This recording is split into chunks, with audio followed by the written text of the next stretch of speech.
Take a thought, any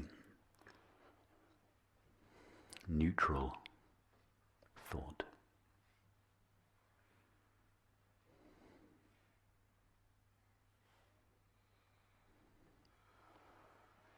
For instance, take the thought, what a beautiful day it is at Buckland Hall. And just sound that thought to yourself a few times.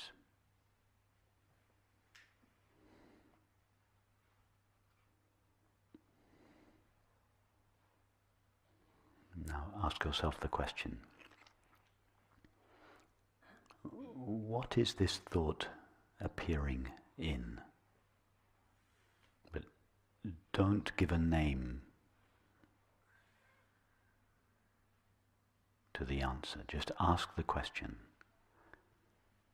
Anything that appears must appear in something or on something.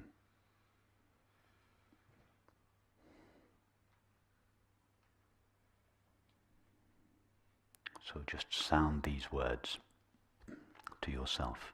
Don't be interested, the words are not particularly interesting. Be interested in the medium or the field in which they appear. They must appear in something. And if we are experiencing the words, we must be experiencing whatever they appear in.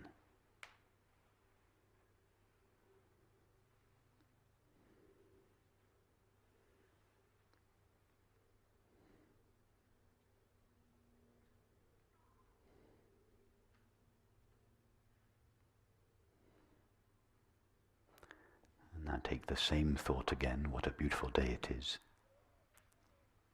in Buckland Hall, and slow it down. Say it to yourself as if in slow motion. What a beautiful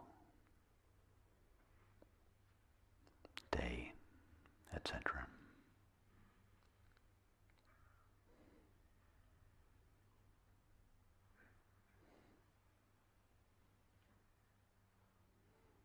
And now ask yourself the question, what is the stuff in between the words? What a beautiful.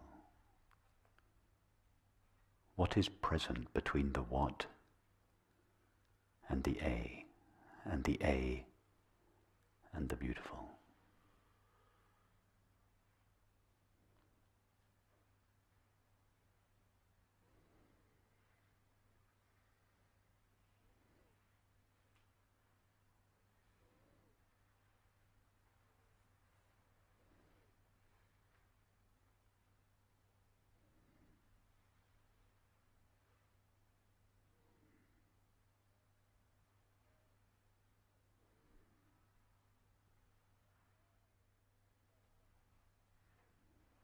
We could say that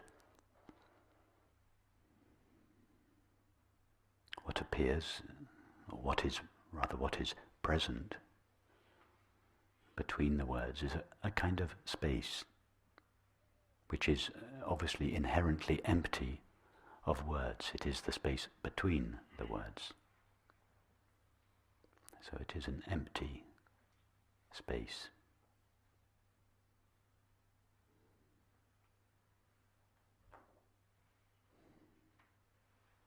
Ask yourself what happens to that space when the next word appears. What a beautiful.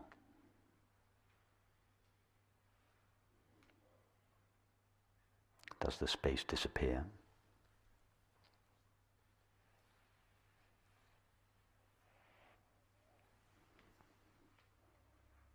Or does does it remain present?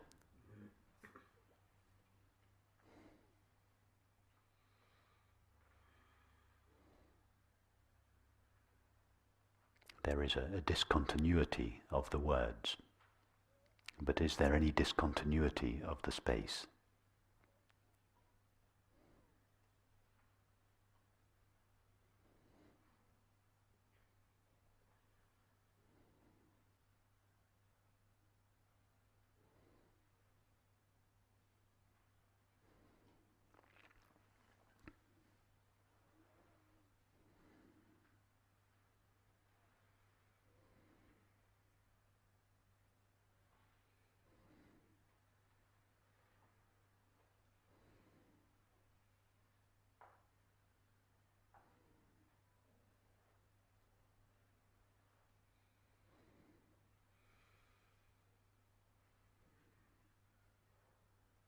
When we write a thought on a piece of paper, all the words are present simultaneously.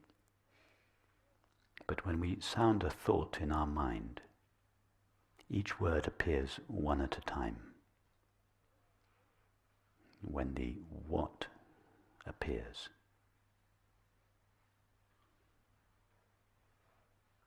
the "a beautiful day it is" has not yet come into existence. And when the "a" appears, the "what" has vanished.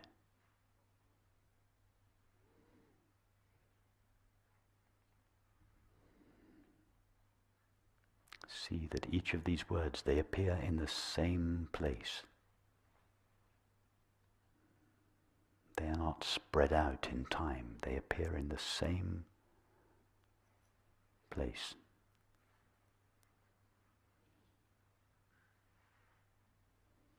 The "what" is replaced by the "a", which is replaced by the beautiful.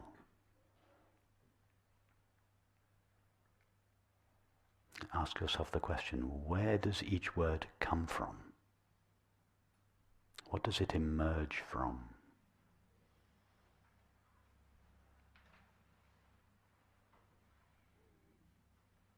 And when it disappears, where does it go?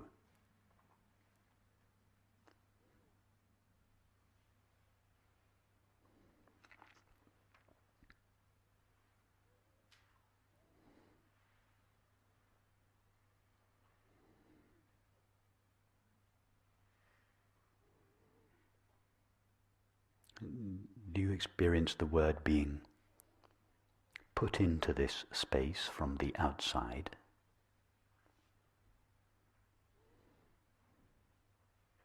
Or does the word emerge from within the space?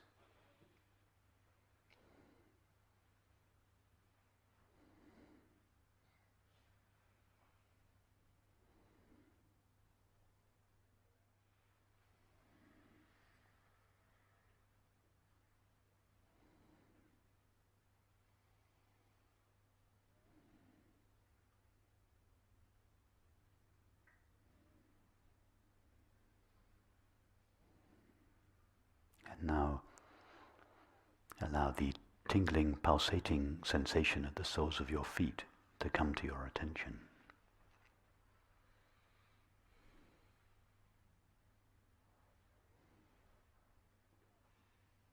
This sensation, like the previous thought, is always changing, albeit more slowly. Ask yourself the question, what is this sensation appearing in? It must be appearing in something.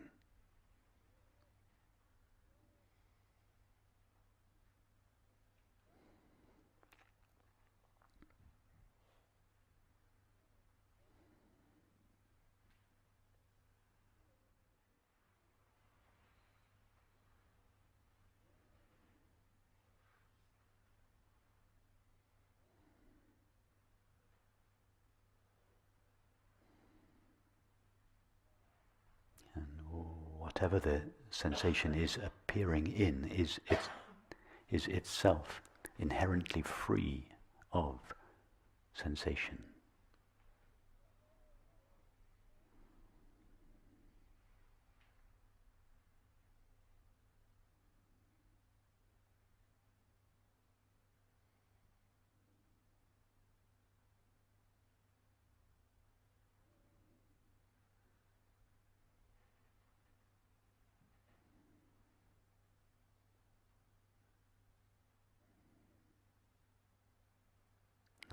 go back and forth between the thought and the sensation.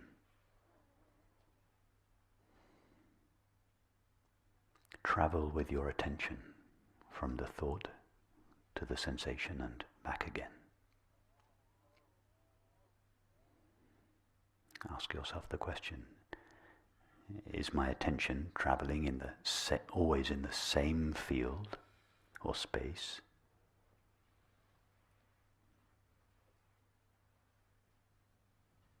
Or does it, when the attention travels from the thought to the sensation, does it leave one field or space and enter another? Or is your attention always traveling in the same field?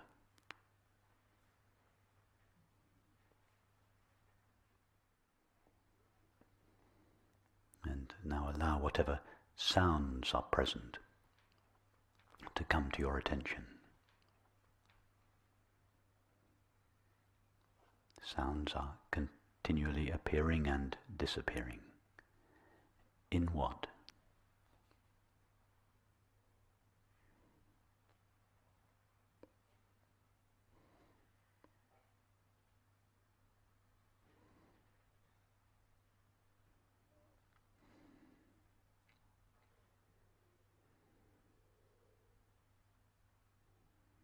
Whatever it is that the sounds appear in is itself inherently free of sound.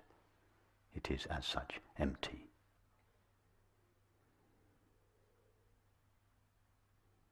Now travel back and forth with your attention from the thought to the sensation, to the sound, back to the thought, the sensation.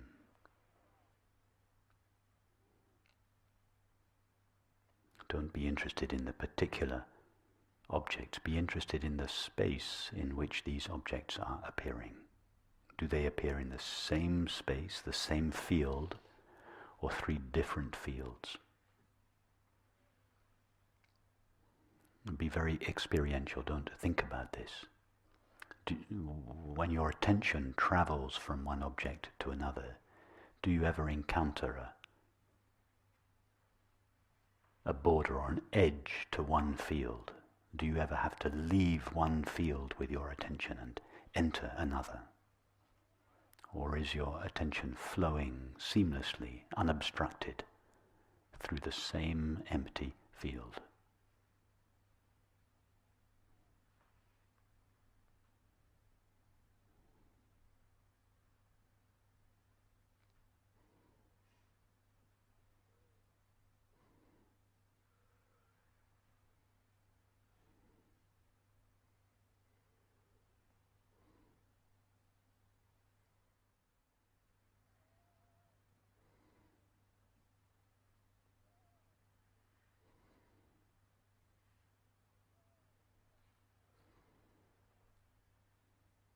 Would it be possible for any of these experiences, the thought, the sensation, or the perception, to appear or exist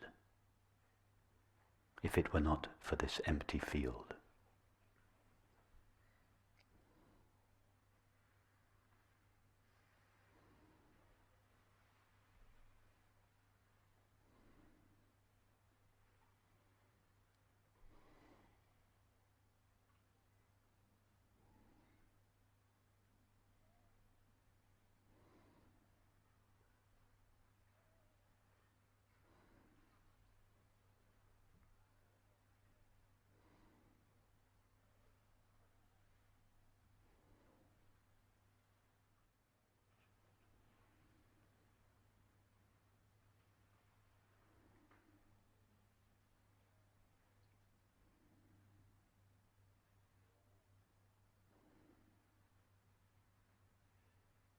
This empty space in which our thoughts, sensations and perceptions appear is the empty self-aware field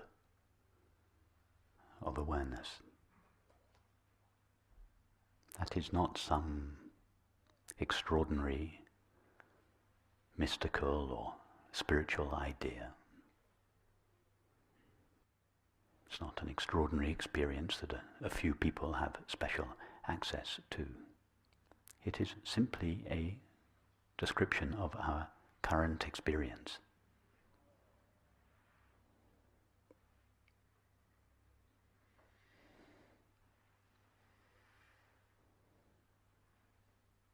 Try now with your attention to see if you can leave the field of awareness.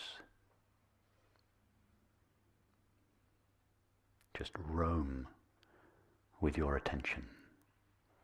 Wherever you want, go as far as you can go. And don't be interested in whatever object you encounter. You're looking for the edge of the field of awareness in which your attention is moving. Try to find that edge.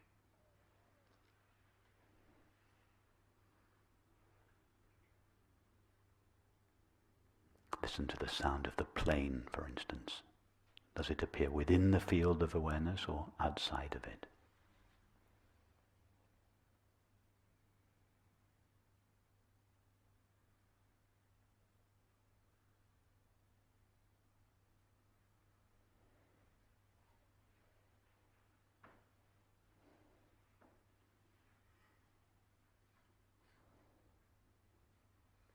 And when the sound disappears, does it go to a place outside awareness, or does it dissolve into awareness?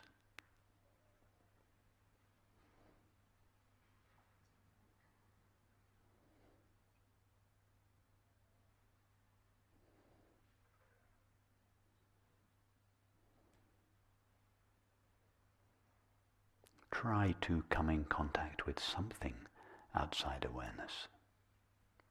Go wherever you want in your imagination. Imagine any extreme of experience. Can you find any experience that takes place outside awareness?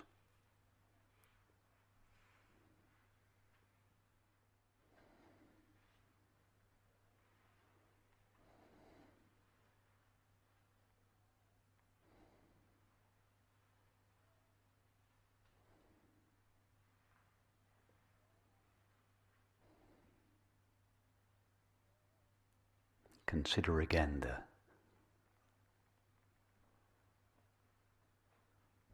fundamental presumption of our world culture. First of all, there is time and space, then matter, then the world, then the body, then the brain, then the mind, then awareness. Awareness, this fleeting, fragile, insubstantial, intermittent experience that is a byproduct of brain activity. Consider this idea and measure it against your actual experience.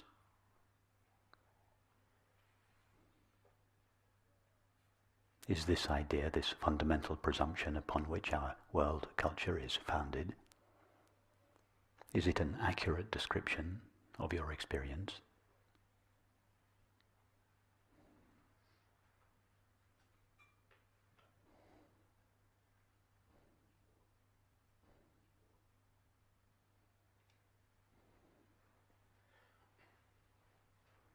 Is your body, is awareness an experience in and a byproduct of your body, or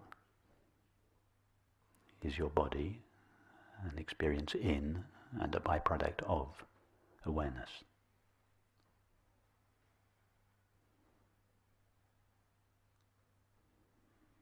Is awareness a fragile, fleeting, insubstantial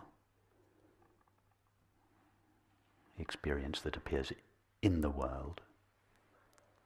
Or is the world a series of fleeting, insubstantial, intermittent perceptions that appears in awareness? What is your experience?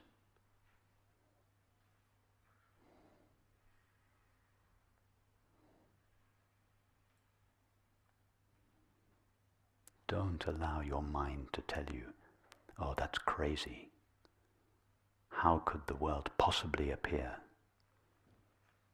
in dimensionless awareness?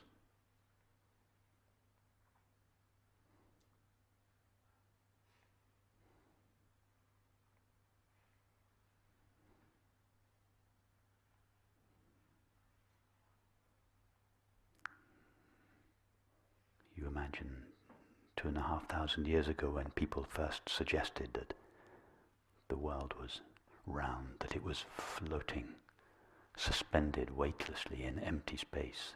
Can you imagine what people who thought the earth was flat?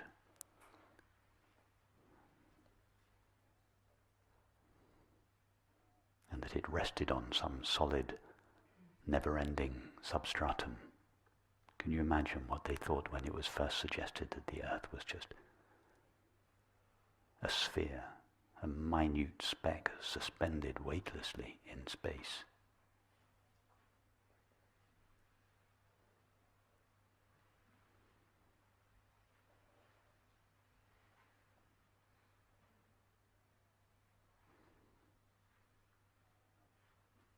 What I'm suggesting is no less extraordinary than the fact that the earth is like a speck suspended weightlessly in empty space.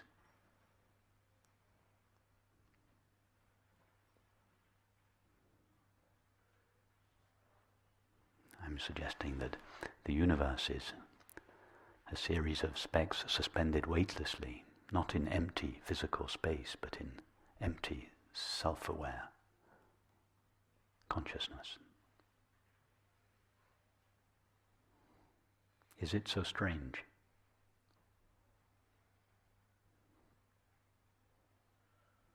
We were wrong about the flat earth.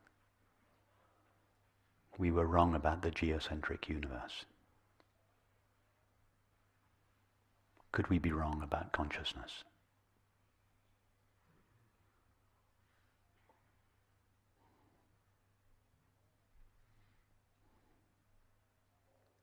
I mean, are human beings so smart? Look around our culture. Are we so intelligent?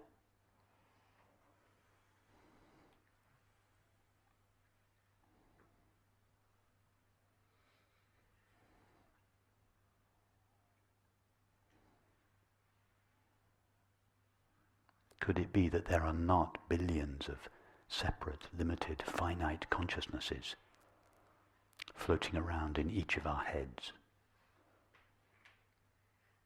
Could it be that there is one borderless, infinite consciousness in which each of our minds are appearing?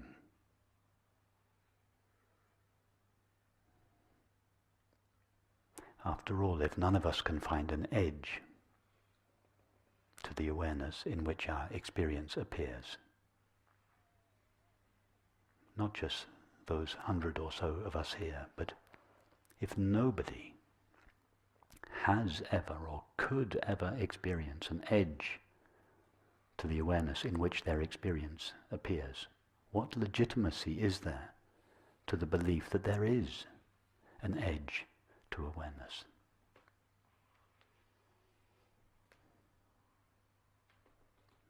There is no legitimacy to such a belief. It is simply a belief. It is a religion. It is the religion of materialism.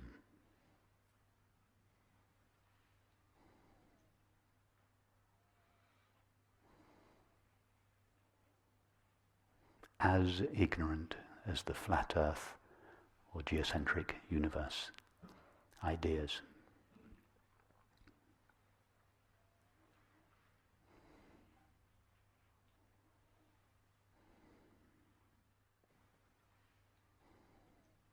How would it be to live our lives in a way that is consistent with the implications of this understanding?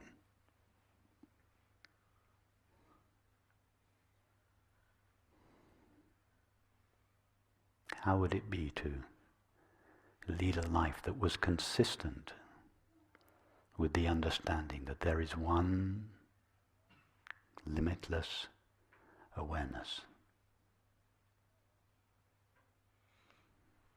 and that limitless, indivisible, infinite awareness shines in each of our minds as the knowledge I am, or the feeling of being.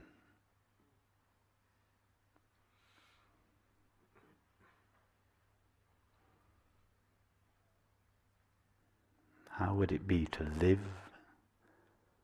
the possibility that the I am that each of us knows is the same being, the same infinite consciousness refracting itself in each of our minds?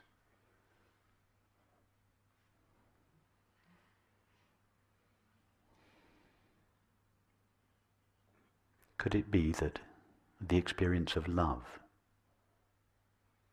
is this knowledge of our shared being? After all, when we feel that we love one another, or we feel we are in love, isn't that what we feel? Don't we feel, I am one with you. I am you.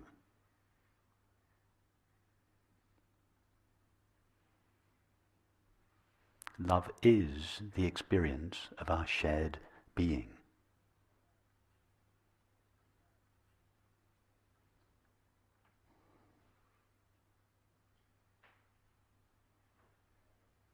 The reason we long for love, either to love or to be loved, is because we long not for the object, not for the person, but we long to be divested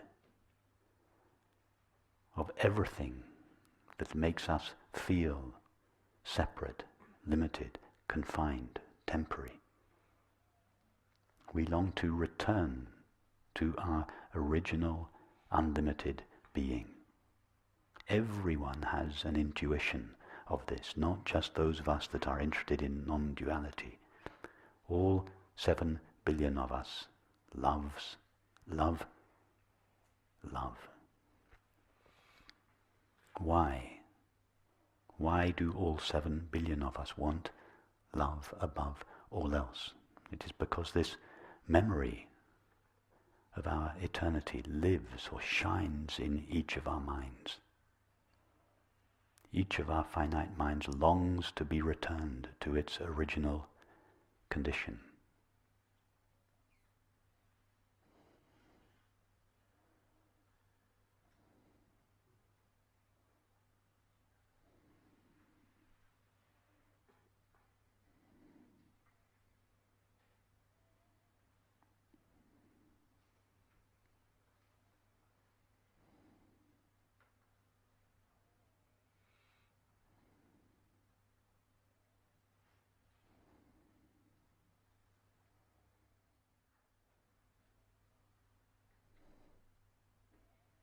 Our experience doesn't take place in time and space.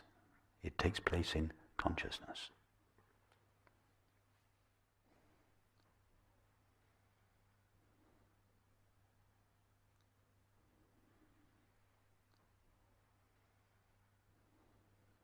This is not an extraordinary mystical idea.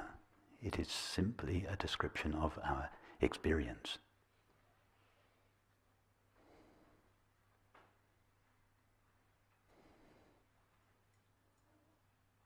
Dare to live a life that is consistent with the implications of this understanding.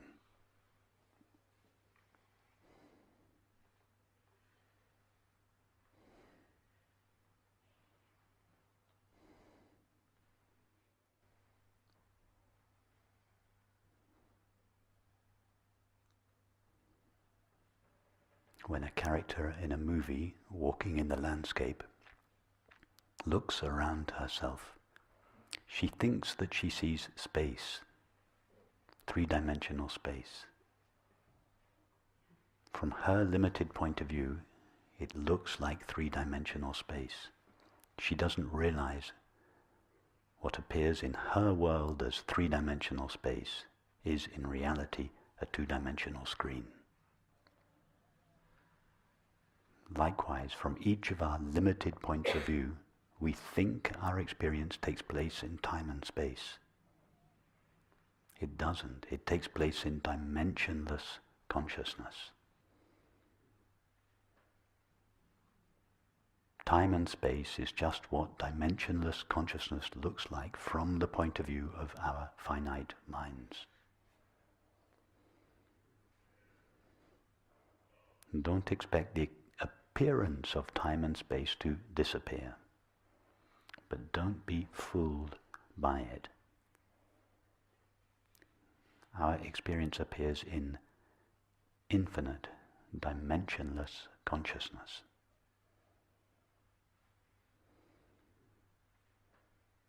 The common name for consciousness is I, what we essentially are. Don't be fooled into thinking that you are a cluster of thoughts, feelings, sensations, and perceptions. These are just pinpricks floating in the sky of awareness, the self-aware field in which all experience appears and out of which all experience is made.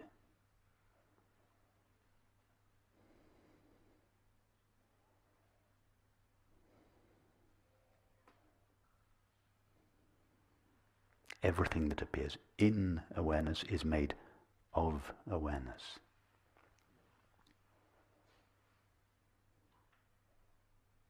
The existence of things doesn't belong to things. The only one that truly is awareness. Just as the landscape in the movie borrows its apparent reality from the true and only reality of the screen, so the apparent reality of all objects and selves is borrowed from the only reality that truly is.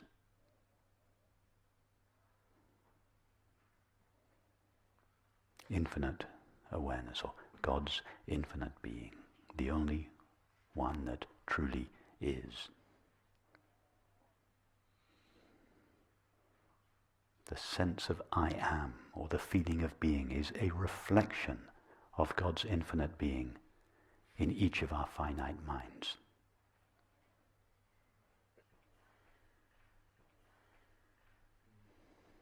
That being is not limited.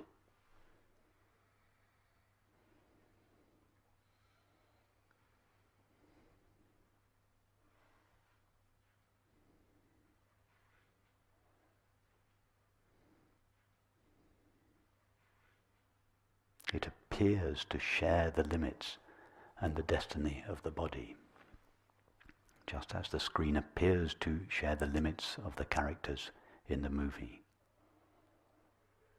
But the characters in the movie are just a temporary modulation, a temporary coloring of the screen. All experience is a temporary coloring of the self-aware screen of pure consciousness. Nothing limits consciousness. Consciousness is one seamless, infinite, indivisible whole. There are no parts, no objects, no selves, no divisions, no limitations in consciousness itself.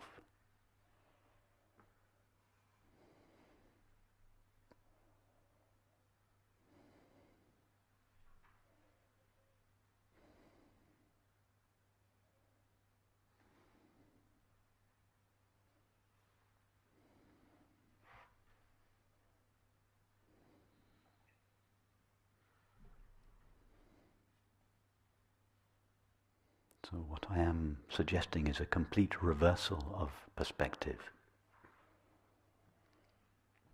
But it is not one that comes from abstract philosophical thinking. It is one that comes from rigorously exploring our experience. After all, experience must be the test of reality.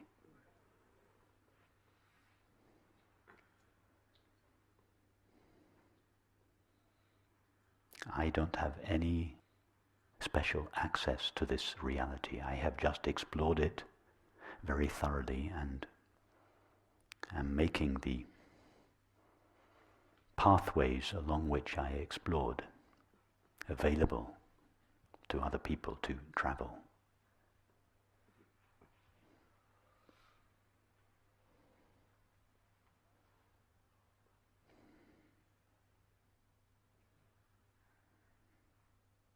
Everyone has the same access to reality, because everyone is the same reality. In fact, there aren't lots of separate everyones. Each of our minds is just a temporary, self-assumed limitation of the only one that truly is, infinite, indivisible, self-aware being, God's infinite being.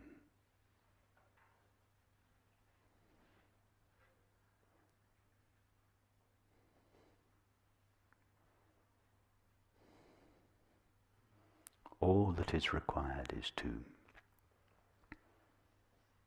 take the journey, make the exploration yourself. Use these pathways that are being shared. Excavate your entire experience. Explore it and be courageous. Only trust what you yourself know from your own experience. Refuse everything your culture has told you. They told us the earth was flat. They told us the earth was the center of the universe. They were wrong. Could they be wrong about consciousness? Could it be that consciousness is not an epiphenomenon of the brain? Scientists believe that it is so, but they still haven't found consciousness in the brain. They have absolutely no idea how consciousness is produced by matter. The reason why they have no idea is because it isn't. It's not rocket science. It is so simple. Explore your experience. Trust your experience. And then the last stage, have the courage to live the implications of what you discover. Ponder the implications of this perspective, and then try it out. To the best of your ability, think, feel, act, perceive, and relate in a way that is consistent with whatever you discover.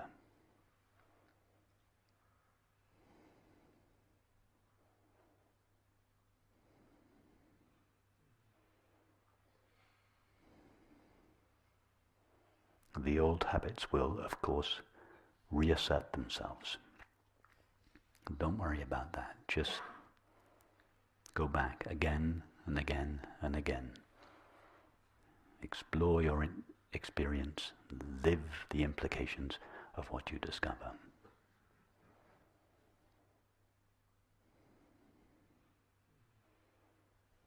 And the more we make this exploration and the more we try to live its implications, the more this